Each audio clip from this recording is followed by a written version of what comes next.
Jai Hind. This is the very first lecture of Akashganga Mathematics series of class 10. In this video, we will discuss about the chapter number 1, and name of the chapter is linear equations in two variables.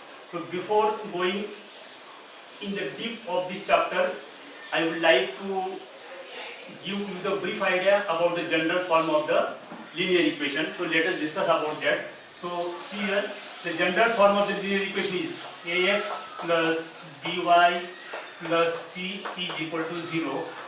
This is the general form of the linear equation. Okay. So as the name of the chapter is linear equations is two variables, so we have to first verify that whether this equation is linear or not, and whether this equation contains two variables or not. Okay. So see here, ax plus by plus c is equal to 0. This is the general form of the linear equation. Ax plus by plus c, these are the three terms, means this equation contains three terms. Okay. Ax, by and c, these are the three terms of this equation. So every term, now see here, in these terms a, b and c are the numerical constants, or we can call them as a coefficient, numerical coefficients. So in the first term, x is a variable and a is a numerical coefficient, or simply coefficient or a constant, numeric constant. In the second term, y is a variable and b is a numerical constant or the coefficient, and c is only constant. So in this equation, ax plus by plus c, this equation contains three terms, and a, b and c, these are the numerical constants, where x and y are the variables. Okay. So coefficient of variable x is a and coefficient of variable y is b. Okay. Now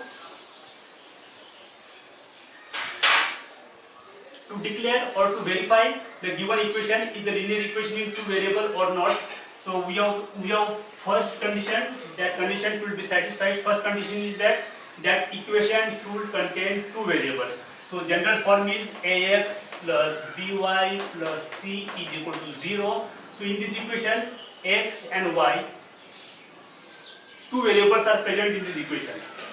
Okay. So first condition is satisfied. Okay.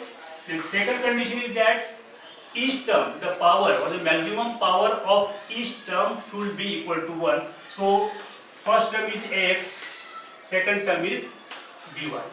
Okay. So power of x is 1, power of y is also 1.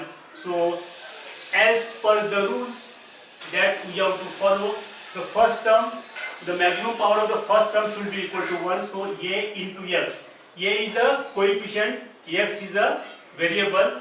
This is the term, and these are the two factors of the term. It becomes a, we can write this as a into x. So power of the x is 1. Maximum power of the x is 1.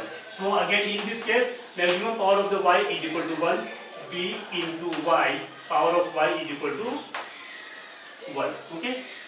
So these are the two conditions. That condition must be satisfied to declare the given equation is linear equation in two variables or not. Okay. So these are the conditions. Now there is a one chart which is given in your book on page number 1.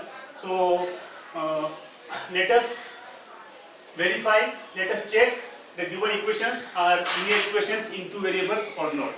First equation is 4m plus 3n is equal to 12. This is the first equation. Carefully observe the equation. First condition, equation should contain two variables. So in this equation, m and n, these are two different variables. Okay, the two variables are present.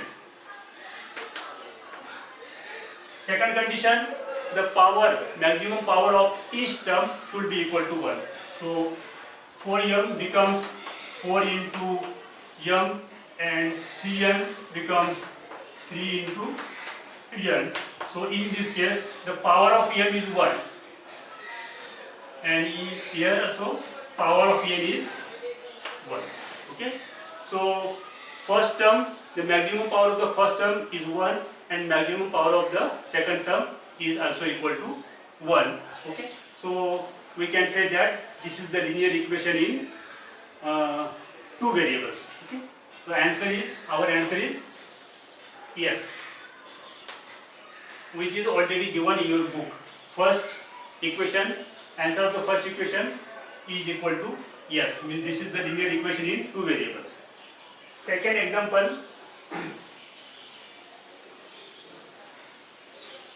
3x square. 3x square minus 7y is equal to 30. This is the second equation given in your book. First condition, your equation should contain two variables. This is the first term, 3x square. Variable is x. Second term, minus 7y. Variable is y. So this equation contains two variables. X and y are the two variables present in the equation. Now second condition is first term and the second term, the maximum power of the first and the second term should be equal to 1. But in this case, first term is 3x square. Power of x is equal to 2. Power of x is equal to 2. So our condition is not satisfied. Since the power is equal to 2, so we can say that this is not the linear equation in two variables, because first term, the power of the first term is 2. Okay. So answer is no. This is not the linear equation in two variables. Now see the third example.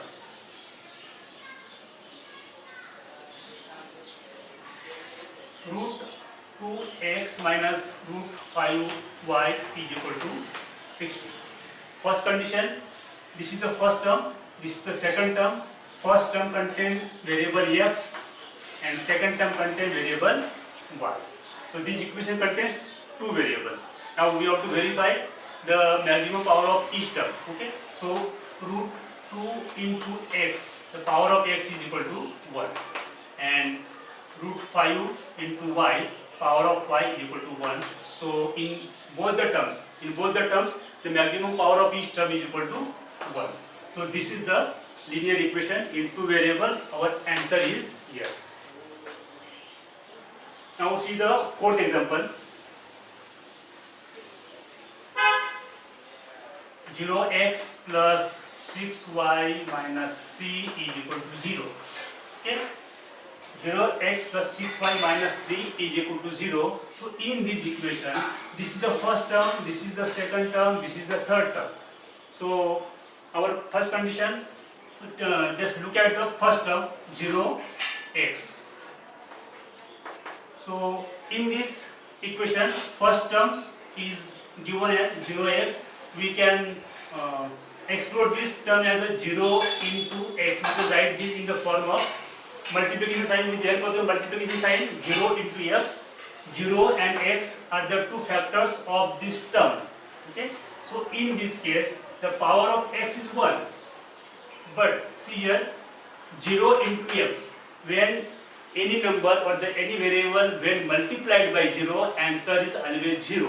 So after simplifying this equation, we are getting the new equation that 0x, instead of writing 0x, we can simply write is equal to, we can write is like as a 0. Okay, 0x is equal to 0 into x, it becomes 0 when any number of any variable when multiplied by 0, the answer of that term or answer of that mathematical expression becomes 0. So we can write this equation as a 0 plus 6y minus 3 is equal to 0. See here, now first term became 0. So this term disappears from the equation and our final equation becomes 6y minus 3 is equal to 0. This is the new equation. Now we have to apply our both the conditions to this equation. First condition is that our equation should contain two variables, but in this equation only one variable is present. y is the only variable present in the equation, because x is already got disappeared because x was multiplied, because the coefficient of x was 0. So 0 into x, it becomes 0. So there is no x variable present in the equation. Okay. So 6y minus 3 is equal to 0 is the final equation. So in this equation there is no x variable. So we need not to check the second condition, that is the maximum or the largest power of each term. So this is not the linear equation in two variables. Answer is no. Now see fifth example. 4 upon x plus 5 upon y is equal to 4. This is the fifth example. We have to just give the answer yes or no. But see here, observe the equation carefully. This equation contains two variables. X and y are the two variables present in the equation. But by just observing, by just watching these two variables, we cannot conclude that this equation is a linear equation in two variables or not. We have to check the maximum power of each term. So see here, 4 upon x. I am going to explore this term as we have studied in standard 7th or 10th, that powers and the exponent. So in this case, see here, we can write, I can rewrite this 4 as a 4 into 1. When any number multiplied with 1, answer always remains same. So 4 into 1 is equal to 4 upon x. Now the second, as we have studied in the power and the exponents, any number, when any number or any variable has power is equal to 0, if x raised to 0 or 5 raised to 0 or 100 raised to 0, okay, so answer of each expression or each of these mathematical expression or each of these term is equal to 1. Means if any number or any variable, if it has a power is equal to 0, answer is equal to 1. Answer becomes 1. X raised to 0 is equal to 1. 5 raised to 0 is equal to 1. And 100 raised to 0 is equal to 1. You can take any number, any variable. So we have to apply this formula here. 4 into 1 upon x becomes 4 into, now instead of 1, we can write x raised to 0. X raised to 0 upon x raised to 1. See here, I have modified this current term without changing anything. By keeping the term same, I have just modified it 4 into x raised to 0 upon x raised to 1. Okay? So 4 into x raised to 0 upon x raised to 1, as x raised to 0 is present in the numerator and x raised to 1 is in the denominator. There is another formula. This is the method of division of the exponent when the base is same. So in this case, x raised to 0 upon x raised to 1. Just see, division of the exponent. X raised to 0 is the exponent and x raised to 1 is also exponent. Here is division of the exponents when the base is same. So whatever the exponent present in the numerator, base is x, and exponent present in the denominator, base is x. The base of both the exponents is x. Okay? Base is same. Division of the exponent when the base is same. So base is x. Keep the base as it is and subtract the powers. So 0, it becomes 0 minus 1. So when the answer of 0 minus 1 is equal to minus 1, so it becomes x raised to minus 1. See here, just recall the exponent and power. If the equation is like that, a raised to m, a raised to n. See here, this is the division of the exponent when the base is same. Base is a, base is a. Answer is a raised to m minus n. Keep the base as it is equal to a, and subtract the power m minus n. A s to m minus 1. Same thing I have used here. It becomes x raised to 0 upon x raised to 1, and answer is x raised to 0 minus 1. And final answer is x raised to minus 1. So in this given equation, the first term becomes 4 into x raised to minus 1. First term becomes 4 into x raised to minus 1. After modification, after simplifying the equation, after using the division of the exponents when the base is same entity, so our final answer is 4 x raised to minus 1 plus same. Similarly, you can apply the same thing to the term 2. It becomes y raised to minus 1 is equal to 4. Now apply these two conditions here. 4 x raised to minus 1 plus 5 y raised to minus 1 is equal to 4. Okay. So here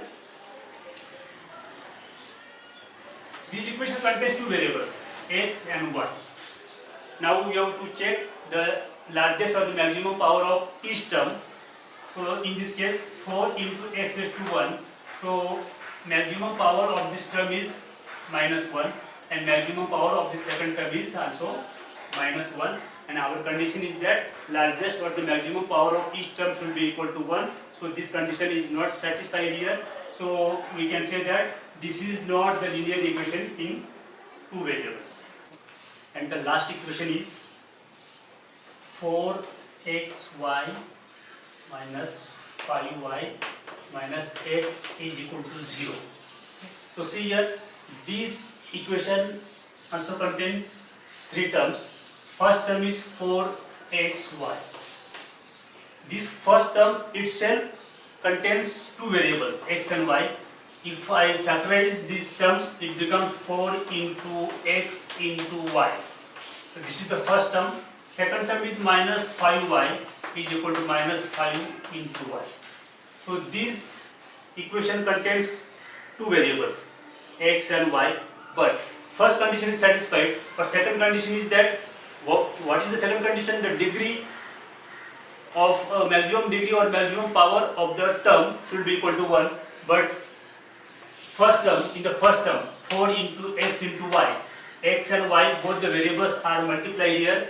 So power becomes 2. X raised to 1 and y raised to 1, it becomes 1 plus 1 is equal to 2. So the maximum power of this term or the maximum degree of this term 4xy is equal to 2. Hence, as per our requirement, this condition is false. This is not satisfied our second condition. That's why this equation is not the linear equation in two variables. Okay.